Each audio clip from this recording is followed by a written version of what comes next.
Guarantee లేదు. అన్నమయ్య జిల్లా రాజంపేట ప్రభుత్వ డిగ్రీ కళాశాలలో స్వామి వివేకానంద విగ్రహానికి పుష్పాంజలి ఘటించారు.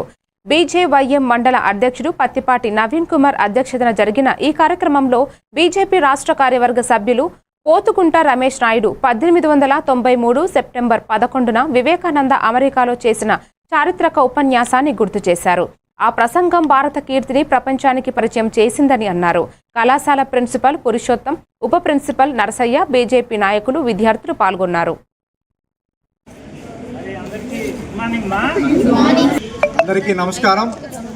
ఈరోజు సెప్టెంబర్ 11 స్వామి వివేకానంద ప్రపంచ మహాసభల్లో మాట్లాడిన దినం. మన దేశ కీర్తిని ఇనుమడింపు చేసిన రోజు ఈరోజు. అటువంటి రోజును మనం గుర్తు చేసుకోవాల్సిన బాధ్యత మనందరిపైన ఉంది. కాబట్టి ఈరోజు మన ప్రభుత్వ డిగ్రీ కళాశాలలో స్వామి వివేకానందకు పుష్పాంజలి ఘటించి నివాళులు అర్పించడం జరిగింది.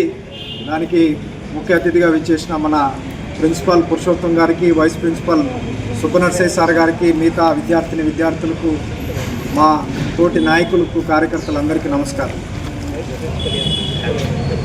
స్వామి వివేకానంద మనకు తెలుసు 1863 జనవరి 12వ తారీఖున జన్మించారు.